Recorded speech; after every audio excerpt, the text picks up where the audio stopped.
afternoon, everybody who's watching us right now, or good morning, maybe if you're based somewhere like USA or Canada. I wonder where from have you joined us today?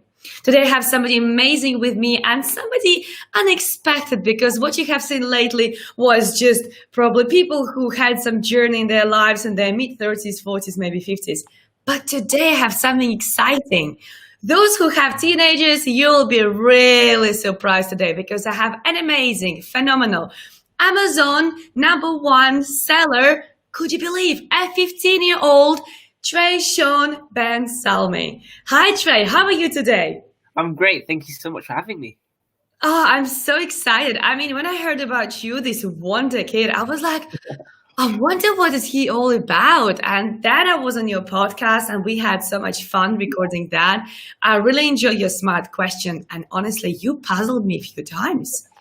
I mean, you are so wise for your age. And Trey, how did you manage to become so wise for your age? I think that's just as a result of then having the family support and being able to have mentors, coaches, and being able to attend personal development events, because then it sort of helped reshape the way that I think, because I've been attending them since the age of 7. So there was no sort of like limiting beliefs or barriers that I had to overcome. So instead of like having any like negative inclinations toward things, I would just be like soaking it all up, really. Yeah. I love that. So did I understood correctly? You were going to personal development events from the age of 7. Yeah. Wow. And did you go because you wanted to? As if, or your mom took you? Yeah, so initially my mom just took us along, but then after time we started actually liking them and just we actually wanted to go. Yeah.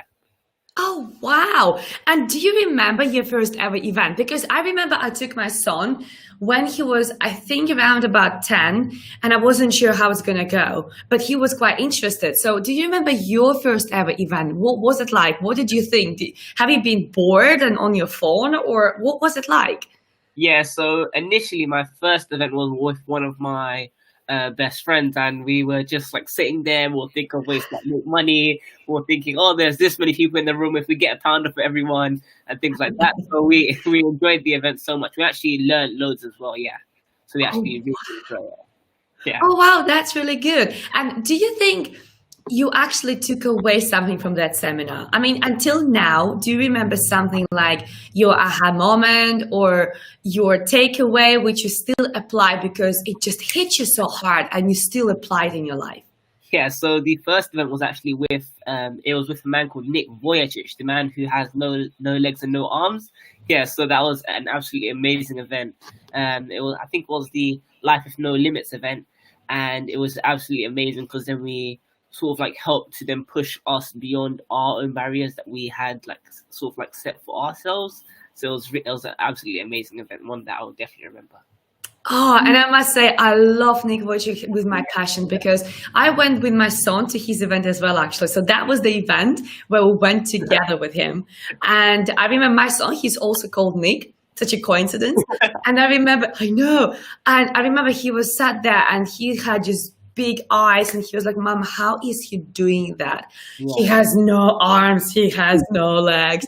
And I said, well, exactly. So just imagine what you can do, right? If you can do that, and by the way, he's also called Nick, what can you do? Yeah. And that was quite remarkable. I mean, when you start your journey from such a young age, I really admire you for that. I'll be honest. I really admire you for that, because I started my own journey at the age of 13, right? So you're already older than when I started that, but you started your journey from the age of 7. I mean, what do you think is as a result of you becoming, a part of you being so wise, do you think your goals changed? Do you think what you were wishing before, maybe you were thinking, oh, I'll be something, like to do a profession, and now maybe your aspirations are different? What changed as a result of you starting your journey at such a young age? I think one thing that just automatically changed was my mindset, because initially, like, everyone is like born into like, hey, you have to get a job and things like that. I'm not saying there's anything wrong with that, and there's actually one thing that it's actually quite funny, because yeah, I love doing business, but one thing that I've always wanted to do was just get a job for like a week. Just to, I don't know why, but I've just always wanted to like see how it feels. So that's one thing that I've always been really interested in. But I think the most like one of the major takeaways that I've had just as a result of my whole journey was just being able to actually stay humble at all times and be able to just stay open to growth and be able to learn. Because often when people achieve things, they often think, oh my gosh, this is it for me. No one can tell me what to do. But it's about having that open mindset to then just be able to learn, because you never know what someone can share with you that can actually help change your life. And this is so true. And you know what you said there is so powerful. And I really admire you for that. Staying humble. This is something what too many people forget, and especially as they are starting their career journey, their business journey, their financial journey, right? People go down at the other route, right? And this is something what I was always mindful about myself, and that's something what I am inspired to be all the time. Being down to earth, being humble, being just that person who is approachable, who is there to help others rather just being snobby and big-headed. And I think it's so, so important. But, Trey, I just wonder, as you're a 15-year-old, so of course you have your friends and you have your mates. I know you're saying to stay humble. But when you go to school, do you go to school at all, or you don't have to go to school anymore? So, my mom took me and my siblings out of school a year and a half ago. But when we were in school, it wasn't like in primary school it was like looked down upon, the teachers and make fun of it and stuff like that. But then as we got into secondary school, people actually liked it more.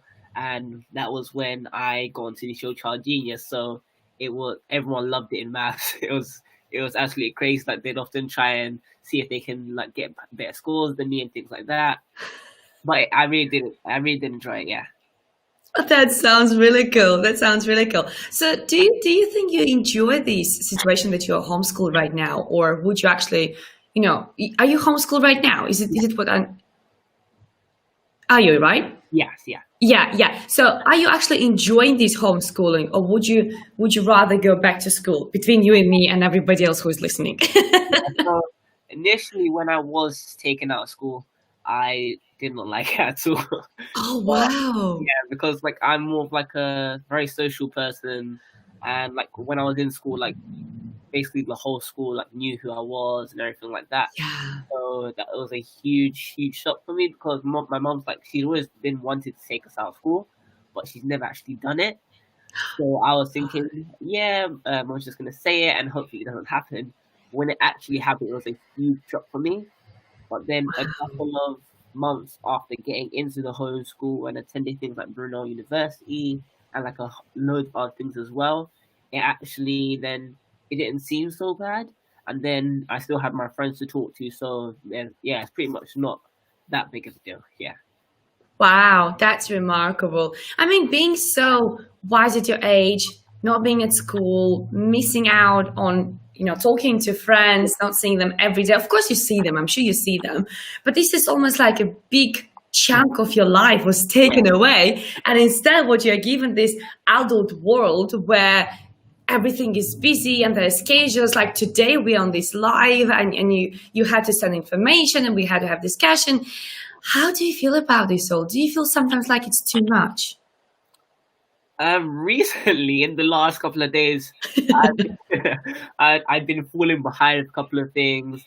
But beforehand, everything was very, very easy. They'd flow into the next one.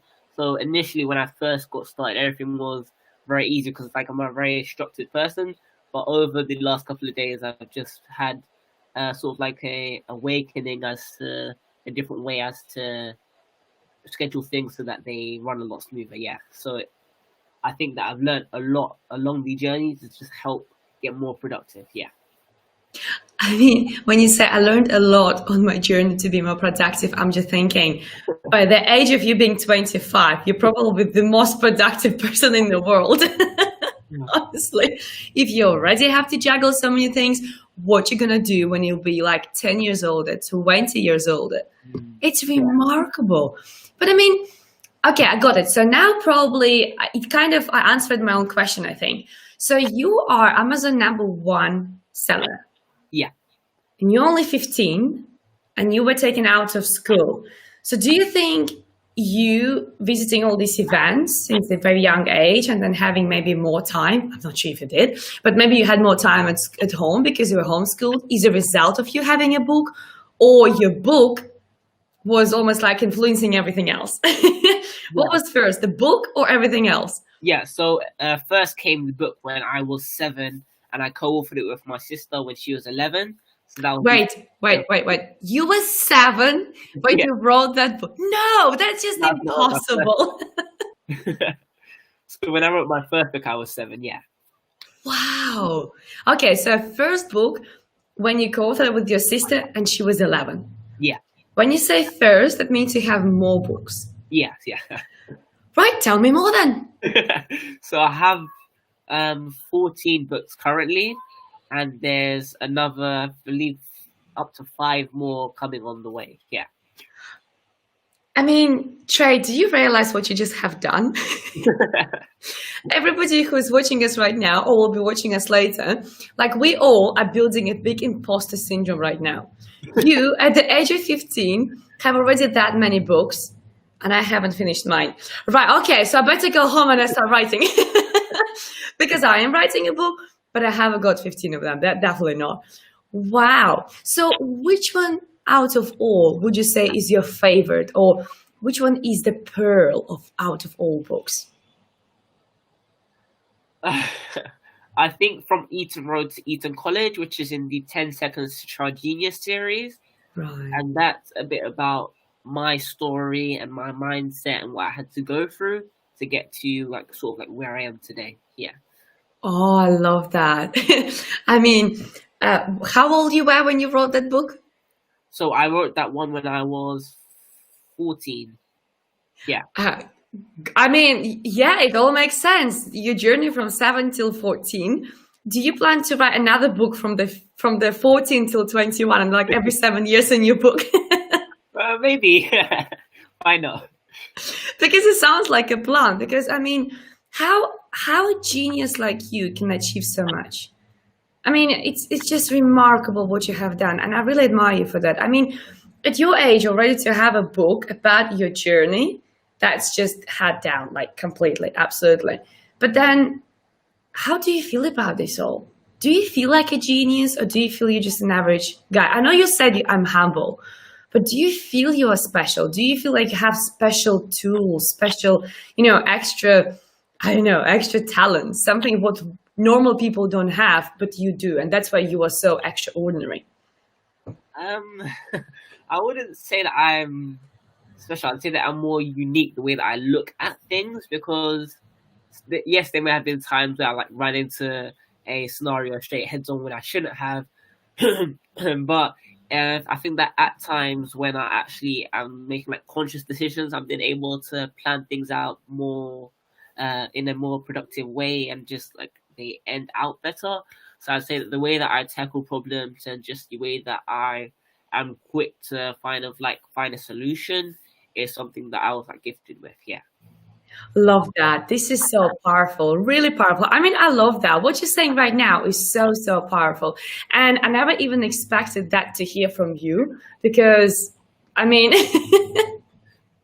to hear these wise words from a 15-year-old is really unusual, I must say. And I'm sure people who are watching us right now, they will say exactly the same thing, because it's unheard, it's unseen, it's not something what you meet every day. And everybody who is watching us right now, they're probably just sitting there with their jaws dropped down, thinking, can I just adopt this child? And by the way, I think when I was speaking to your mom, I think I said to her something like this. I said, can I adopt your child? Because he's just... I would just carry this title of being a mom of such an extraordinary child. But seriously, how your mom is feeling about this all? I think that because we've sort of like been in the whole personal development arena as a family, it's more as a collective, because like each and every one of us have our published books, have our publishing houses. We do like public speaking, so everything we do together, really. Yeah. So I think we're all proud as a family. Oh, that's so sweet. And by the way, I am having your mama interviewing very soon as well. She is coming on the show. And I have some other questions. So I know what I'm going to ask her. I'm going to ask her how. How did you raise child like that? That's my question number one. Because I'm sure everybody there is just dying to find out, especially those who are parents to be. They're probably watching this interview and they're like, oh my God, I want to have child like that. So I need just to learn how. So bear with us, bear with us. I'm gonna have mum. We're gonna find out all of that. But you know, when you look back at your journey, taken at when you were 7-year-old to the personal development event with Nick Furniture, whom I love, absolutely admire him. And now you are 15. Do you think if you would look back, you would do exactly the same thing? Or do you think you'd rather go outside and you play games? I'm not sure if you play games at all, actually. Maybe you do. Maybe you actually just a normal child as well sometimes. But would you do the same journey again, or would you rather do exactly the same? Something different. I think that I do pretty much the same thing, but maybe just change a couple of the decisions that I made along the way. Yeah. Oh wow! And what are those, if you don't mind me asking? So one thing that I would have liked to spend more time on was, so there was something that I attended called Freeformers, and it was coding, and they will teach us how to create our own websites and loads of other things like that. So that's one thing that I would have liked to have spent more time with, so that I could have been able to grasp the whole concept. Yeah. I feel much better when I don't look at you and I hear you, because then I don't see that you're quite young, right? Because when you say things like that, I'm thinking, honestly, these young men, I don't want to call you a child because you're a young man. This young man, he has brain for 3 adults. You really do. Did you mention coding and building websites? Yeah, so when I would say around 11, 12, myself and my sister, we attended something called Freeformers, and it was just a way to introduce us into coding, making our own websites, landing pages, and other things like that. So that's one thing that I always wanted to get better at, but I never really had more time to do so. Yeah. Wow. So do you think you will do it at some point at all, or do you think you are done and you'd rather continue with your amazing authors and speaking career? I think that now it's going to be a lot harder to learn. Yeah, definitely. It was a lot easier to learn the basics back then, but now I'm still trying, but it's not as easy as it was before. Oh wow! And what do you think? What do you think is on the way? Is it because your brain works slightly different when you get older, which I definitely can guarantee that. And when you get to my age, it's totally different. Or do you think it's because you're so busy right now with other commitments? Definitely. I think that's one of many things that's stopping it from then, because before, when I initially started, the only thing that I had to focus on was I was focusing on maths and football. So those the 2 things that occupied my time, and it wasn't really much, so I had more time than put into this. But now there's just so many things going on, so it's a bit harder to get done. And yeah, I can imagine, because your bio is just absolutely full. When I was going through, I'm like, oh my God, this is just a remarkable person. He's only 15. So I had to remind myself that you're only 15 and you achieved so much. And I just felt like a massive imposter syndrome just landing on me. I was like, oh, great. Yeah, and I'm going to be interviewing him. Wonderful. But I'm sure that this interview will inspire so many other people, especially young men and young girls who are your age or younger than you. They will just look at you and you will think, oh my God, all I have to do is just to go to personal development seminar and learn more, and then boom, it's going to happen. Is it that how it happened? I'm sure it wasn't. Yes, it did play a role, but if you're not willing to put in the actual action in the right direction to then get you to your results, then the personal development won't play its role. It's about then having those people around you who can then guide you in the right direction. Love that. And you know what you said there, it's so powerful. And I wish everybody would hear us right now, because action is the clue word, is the most important word in our lives. And you'll be surprised how many people, even in their 40s, and the reason why I know it, because I'm coaching them, right? Even in their 40s, they're missing this one little thing, action. They want things, but they don't really want to do things for that. And you can't really get anywhere if you don't take actions. It's just, we're not gonna, I mean, the power of visualization is great, right? The power of affirmations is marvelous. But if you're gonna sit on a couch and repeat yourself all the time, I know, I'm rich, I'm rich, I'm rich, or I'm fit, I'm fit, I'm fit, muscles on your mouth, not gonna make you fit, right? You have to do actual body exercises. But what was your first action which you think really took you where you are right now? Was it you writing a book, or was it something else? I think that the biggest action that I've ever taken that really led me to where I am today was just attending and actually getting up to go to the events, because when we first started out, we had to wake up early because they were on the other side of London. But then there were times where we'd absolutely love the event. We'd love just going to it. So we'd actually wake up even earlier to just make sure we get there on time. So I think just being able to have the sort of the self, just being able to then have the self confidence and just being able to rely on yourself then pushes you to then achieve more, because it's not like mum had to wake me up and things like that. It's about me actually wanting to then do it. Wow, how profound is it? I mean, I was expecting you will say right now, I know I reached out to some, big people, and now we start collaborating together. But what you refer to here is a discipline. And I love it, is being able to be motivated enough, be hungry enough to just simply wake up, simply take that action. I mean, I know so many people who can be asked to wake up early, and they keep complaining about, I don't have time, I don't have time. And I always say, well, you do have time. You don't have to sleep for 12 hours in a row. You don't need that, right? And when people say oh, I need 8 hours sleep, I'm like, really? I don't.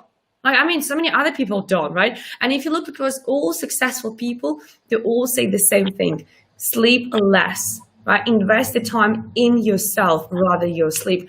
I don't mean we have to sleep for 2 hours at nighttime right now. No, it's not what I mean. Yeah. But when you said to be able to wake up on your own, rather rely on your mom to wake you up, to be hungry enough to go, to travel, to attend these events, that's already a big step for a 7-year-old. I mean, I just wish right now to have my child being reborn again, so I can have a new journey. Can we reverse the process? Honestly, it's fascinating. So could you please tell us more about your journey, right? So you are an author, you are a speaker.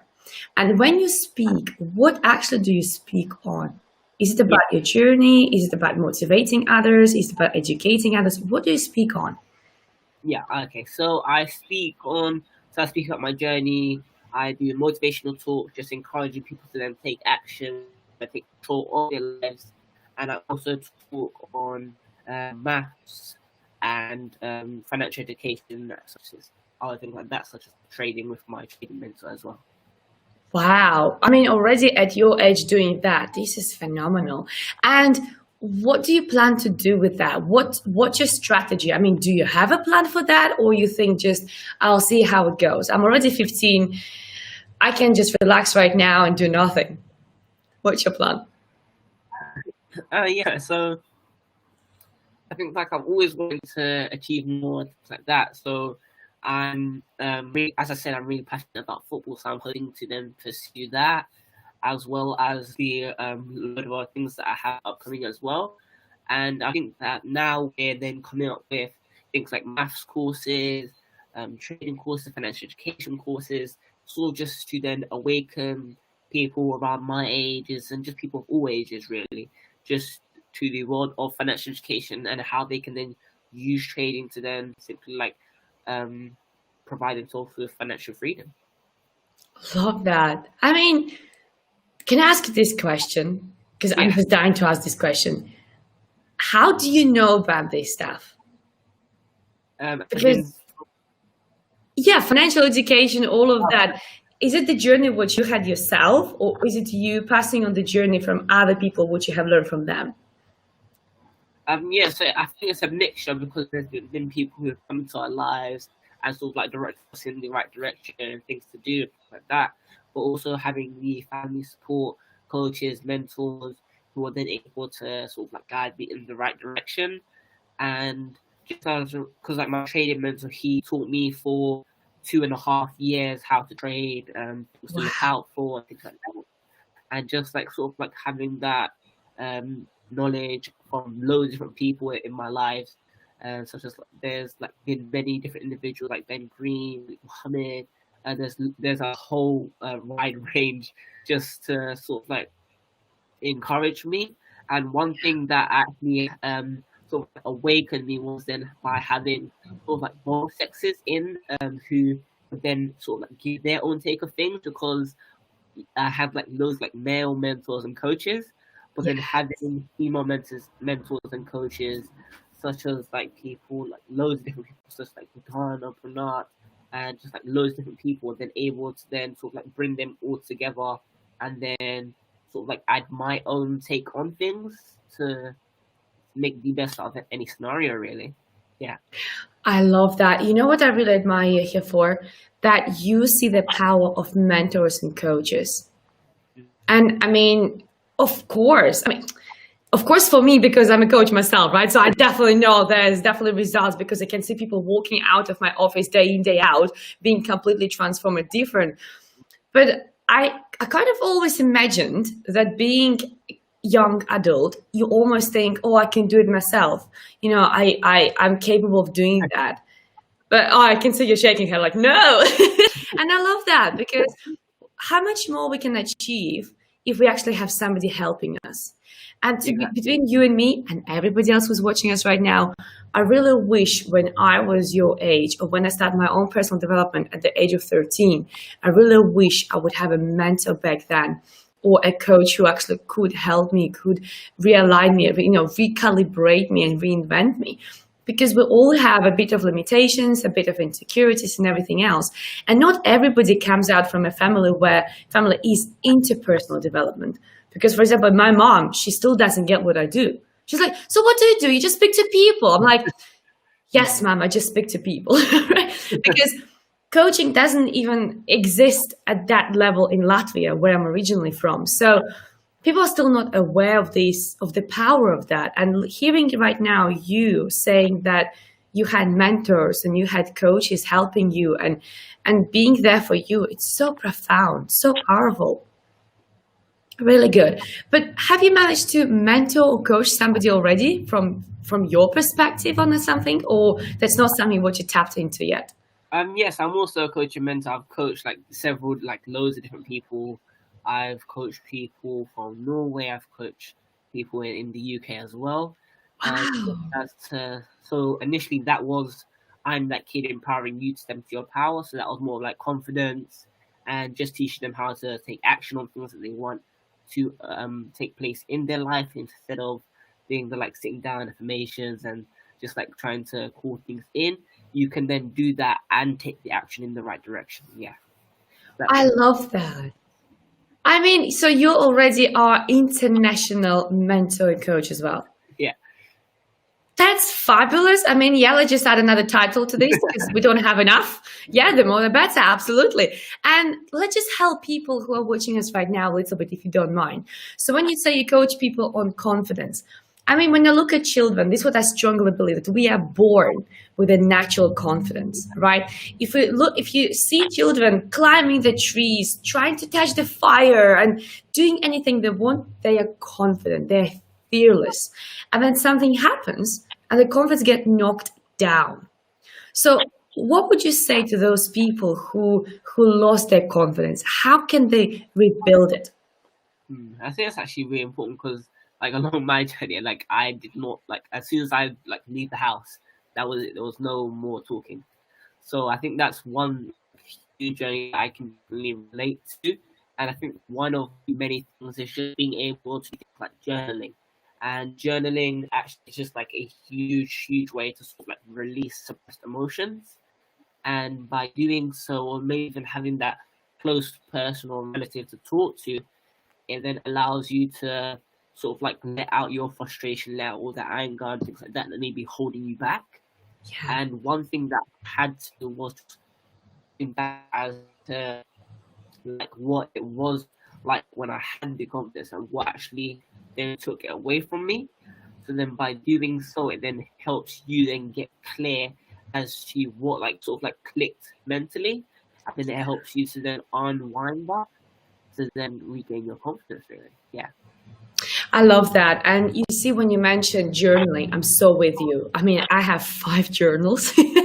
And people think, yeah, I'm a bit crazy, but that's why, because it's so powerful, just as you said. And, you know, it's not only me saying that, it's everybody else saying that. So, you know, if you at your age of 15, you already see the power of journal, people, come on, what you're waiting for. Start journaling, because you can discover so much more about yourself. And you're right, putting the emotions, putting the frustrations. Not everybody has opportunity to speak to somebody. So when you don't have this opportunity, then you can do it to the paper. And it's not about keeping a diary and saying, dear diary, today this and this happened. It's more about self-reflecting. It's more about, why do I think that way? Right? Or even asking yourself powerful questions. Like, one of my questions in my journal is, what do I need for 100% of happiness?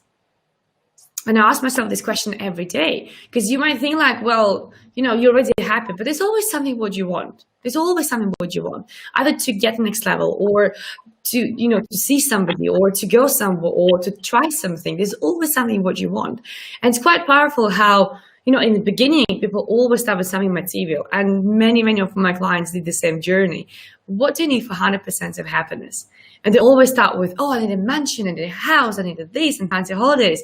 And then it always goes down to emotions and feelings and family and those core values which we have in life. And it is quite powerful. So thank you for mentioning journaling, because it is extremely powerful, extremely powerful. Thank you. But what would you say, you know, to those children who are younger than you, and now you inspired them with your journey, and now they look at you thinking, oh my God, I also want to be that person. I also want to write books. I also want to be a speaker. I also want to be a coach. And God knows how many more titles you have, right? Do you think there should be something what they need to be aware of? Any danger, any situations where they need to think about, anything they need to be just, be aware of and kind of prepare themselves for? Yeah, there's a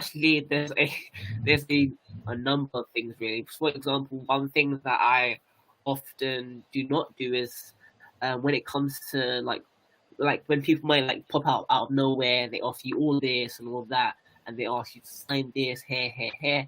It's actually about having someone to either go over or just like simply like checking into the person, because that's one mistake that many friends of mine have made. For example, some of my friends are involved in esports gaming, and they've got a couple of companies that come to them. They've given them loads of money and stuff like that. They're thinking, oh my god, it's amazing. But then as a result of signing the form, there's actual like several sort of like black doors which actually don't lead to the places where they thought they would. So it's just about being aware as to what you actually get yourself into. And 2 more things I'd like to share is just being able to then have the right people around you, because you can be for example, when I first started sort of like achieving things that were actually being noticed, there were people who like they'd be like, yeah, Trisha, go and stuff like that. But then behind when I wasn't there, they weren't doing the same thing. So it's just about being aware of the people who you have around you, so that you then are then able to build each other up instead of knock each other down. And then the last thing is just being able to have the self-confidence, because if you can't seem to find the right people around you in now, then it's about being able to then be okay with yourself and just being okay by yourself, so that then you are then able to regain your confidence, and then the people who you need around you will then come. I love it. All 3 tips are so powerful, all 3 of them. I mean, when you say to be aware of what's happening, what gets offered. 100%. We should be, even adults, we should read what we sign, and we should double check even with solicitors. So of course, when you're young, that's why you have a parent, that's why you have somebody who is looking after your guardian, and you have to just double check with them, because I mean, even just average person will never understand the complex language, which sometimes is used in a very high level contracts. So you have to go sometimes to solicitors. So what about a young girl, about a young man who never came across that language? And just check things for their authenticity. Because how often you are contacted, like I was contacted on numerous occasions by some random people. As probably you heard these stories, like, oh, somebody died somewhere in Zimbabwe, and now they want to transfer you 50 million or whatever. And I think, oh, that's interesting. I never knew I have some relatives in Zimbabwe. Right? So even we get all sorts of things. So of course, young adults, when they get more visible to the audience and more visible to the world, they'll be almost like target market. Yeah. Everybody knows they're more vulnerable. They don't have that knowledge. And especially if they play quite smart, they can even probably tell these young adults, oh, don't say it to your parents because they're going to be between me and me. This is what I can just imagine, really. But then when you mention the confidence is so important as well. Yeah. Because without the confidence, I mean, yes, it gets knocked down, but you have to make sure you always build it back.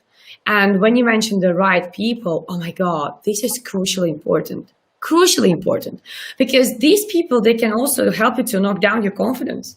Like they can be the reason why you don't have the confidence. So I really love all 3 tips, really powerful. But it's like easy to say about double checking with adults.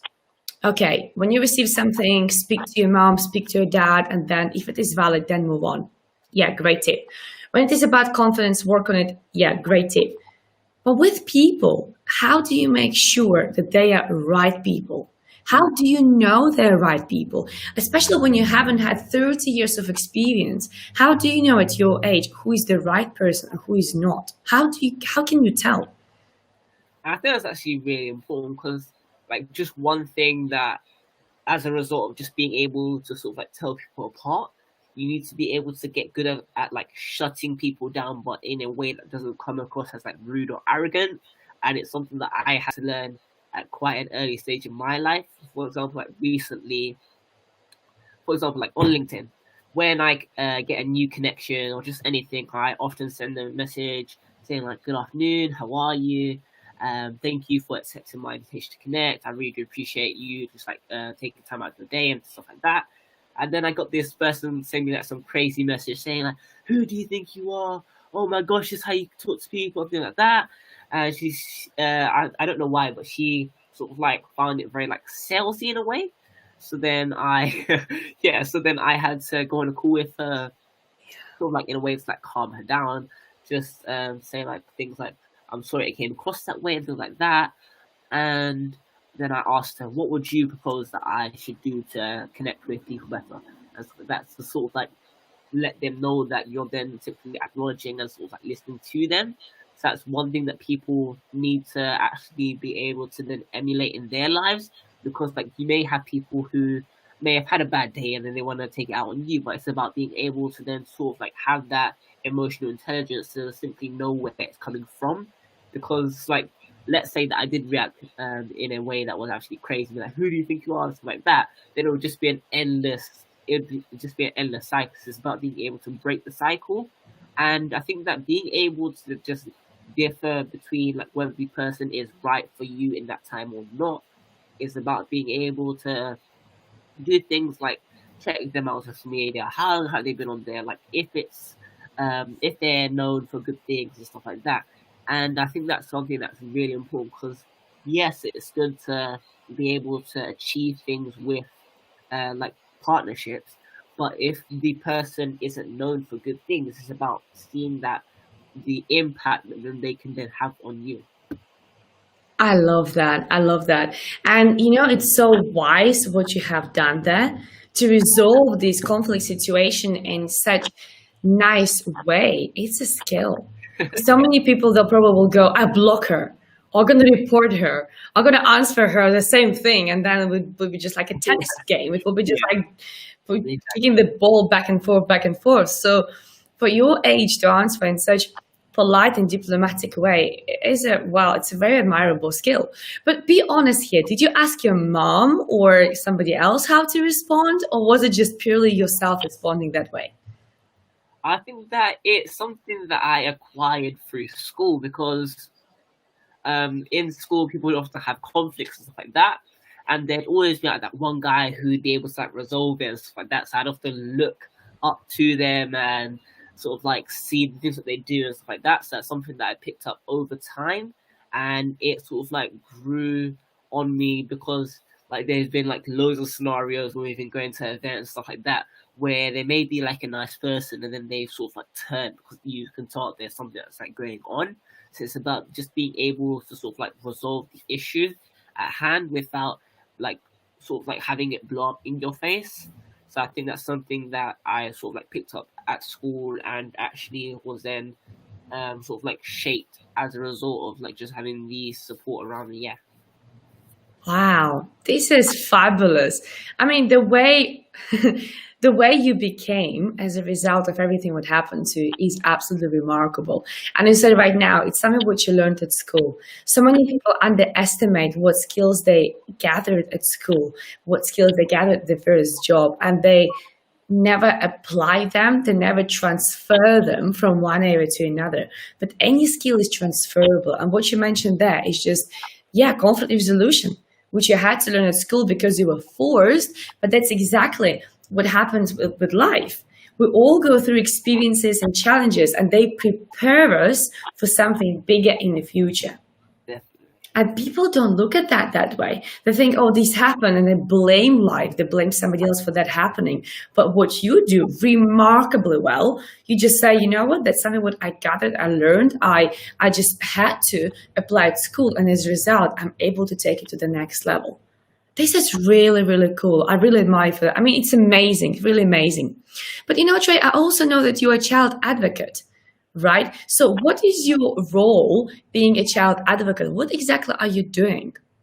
So, like how I spoke briefly before about financial education and things like that. So, people are often getting into like things like gangs and stuff like that. So, the whole sort of like role that I would like to play is being able to then lead them astray from that into a sort of like a better light, so that then they are then able to use things like trading, just financial education, just to be able to create an income the right way. And that's something that I really believe is really important, especially just for like people of all ages. And I think that, yes, it's good to do so, but then if the person is willing to actually be open to learning, then it's something that I also have to accept. Because like when I initially started, I'd have like something that could change someone's life for the better, things like that. But they weren't open to learning, and I'd often like I wouldn't sort of like take no if I knew that I could then help them. So I think that's something that I had to sort of like awaken to the fact that if they're not willing to learn, that I had to sort of like leave it there, and then they can come back if they're ready. Wow, that's amazing. I mean, I'm sure people in the world, and particularly young children, young people, they're definitely following you like blindly. Whatever Trey says, that's true. Just do it. Just do it. Trey says jump, you will just jump. That's amazing. I mean, having that much already in your mindset about success, about financial education, about conflict resolution, about relationship building. I mean, you are set for life. You're absolutely set for life. And to be honest, when you announced, and was it the 2017 when you got into the top 20 smartest children in the UK? Yeah. I mean, I'm not surprised. And you were only 12. Yeah. My God! So you were only 12, and you were already in the 20 smartest children in the UK. But how did that happen? Did you just send an application and then they just look at you and they say, yeah, you are author and this and that, you are smart, or you have to go through some tests, or somebody should, put your name down? How does it happen? So there were a number of things, some of which I cannot disclose, but what I can say is that there were a number of tests, like Mensa tests. There was a sort of like an induction day where we then had to go along. There were several, and the funny thing is, when we were actually at the induction day, there were still tests that that we weren't aware of that were still going on. Wow. So, like they were getting us to play games and stuff like that. But then through those games, they were then able to sort of like able to then piece together how our brain actually works. So then and then there were 3 like major tests which we had to take. Wow. So yeah, so I think the major test was the one that I found the easiest, funny enough. And so there was like a normal test room, like loads like desks and stuff like that, everyone looking forward. And then so then everyone said like open the test and stuff like that. And then I opened it and I started flick through the page and I'm thinking, is this it? And then yeah, so then I finished the test. I had to sit there for, I'd say, like maybe 10-15 minutes before it finished. Wow. So I think that was the hardest test, but it was actually one of the easiest. But I think the sort of like the part that most puzzled me was there was this game. I don't quite remember the name of it, but I used to have it on my phone. And it was sort of like a strategy game. It's kind of like chess, but with like player cards and stuff like that. So it was a really interesting game, which then sort of like helped you develop a problem-solving based mindset, which then helped us just like throughout the whole day, really. Yeah. That is remarkable. So when you mentioned that the hardest test was the easiest, Yeah. do you think that was a result of you playing those games and practicing your problem-solving skill? Definitely. I would definitely think that is it. And I think another thing was because like before getting on the show, there were a couple of like, I would say, initiation games where they sort of like got us into the feeling as though we were on the show. So that then helped us sort of like release some sort of like fear towards getting on the show. Wow. But when I was on the show, there was a lot. There was it was sort of like a huge, because there were like lights and stuff like that. But it was a huge thing for me because I wasn't that confident yet. So I was still going through some stuff, which then actually had, I would say, like a sort of like a toll on me. So it was like the test was very easy, but it was the sort of like the show that was the hardest part. Yeah, I would definitely say that.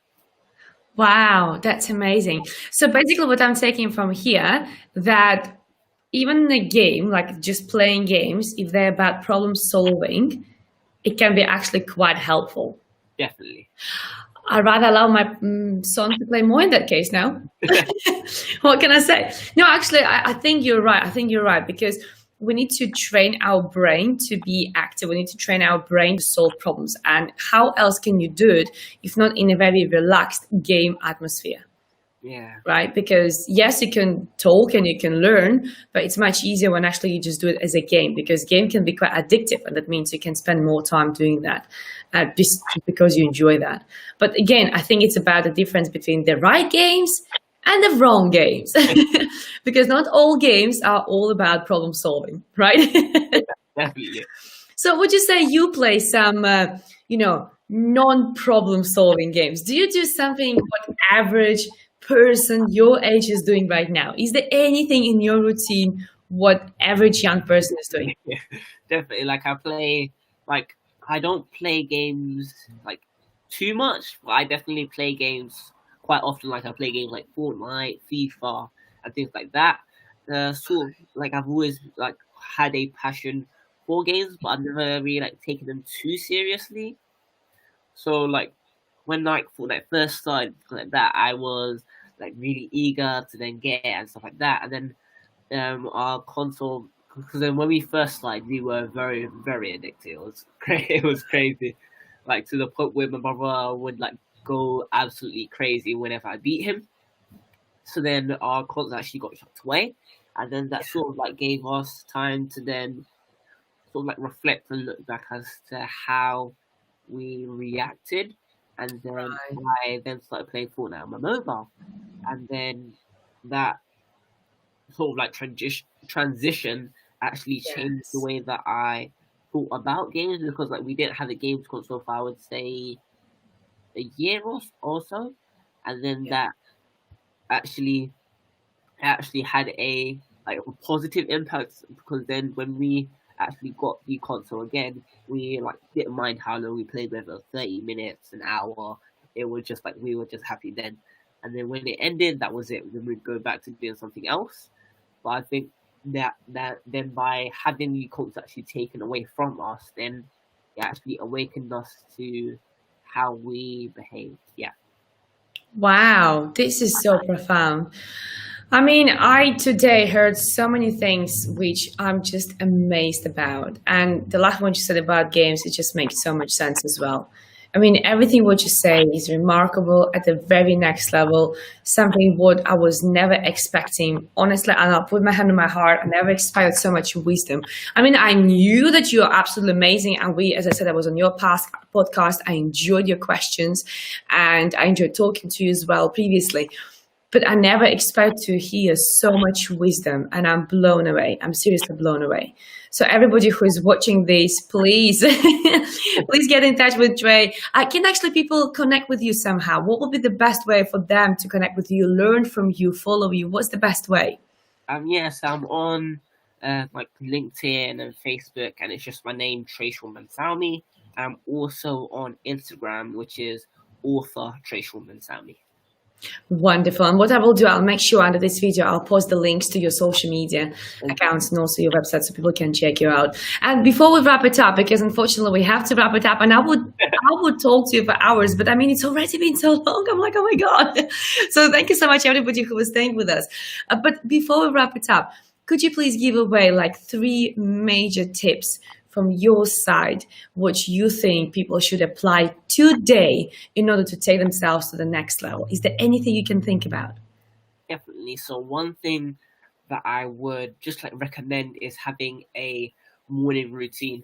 Like for example, for me personally, when I first get out, also I make bed and stuff, and then I do like a short circuit. So I do 30 push-ups, 30 sit-ups, 30 calf raises, 30 squats, just as a way to simply then start your day, and then it actually sort of like brightens up the mood. And then secondly, I would say having a do list instead of a to-do list, because if it's a to-do, then you're constantly saying, yeah, I'll do it eventually, but actually doing it then puts you in the now. And just by having the do list, one thing that I would recommend is just having as little things on there as possible, because the larger the list, the harder it seems. So just by simply being able to prioritize the things that you need to get done in the day. And the last thing that I would just recommend a lot is just by having things that, so let's say that you may set out to make, I don't know, 100K in a year. So it's about having them objectives along the way to maintain consistent growth. Yeah, I love that. I love that. I mean, not to have a to-do list, but do list is really good. And you're right. When you start your day, you just jump out and you straight away make sure you make your bed and you exercise. You wake up yourself. You really wake up yourself. And the last tip is really powerful as well. Well, thank you so much for all 3 of them. I thoroughly enjoyed this interview. I thoroughly enjoyed spending time with you. I am looking forward to hear you speak live next time. Absolutely. And I'm also looking forward to interview your mom very shortly to find out all your secrets, how she made a human like you being so remarkable and so wise. So thank you so much, Trey, for joining us today, for your wisdom, for your time. Really appreciate that. And everybody who was staying with us, thank you so much for being with us. Please, these takeaways which Trey shared with you, please make sure you apply them and you take yourself to the next level, just like this remarkable young man did. Thank you so much. Thank you so much for having me.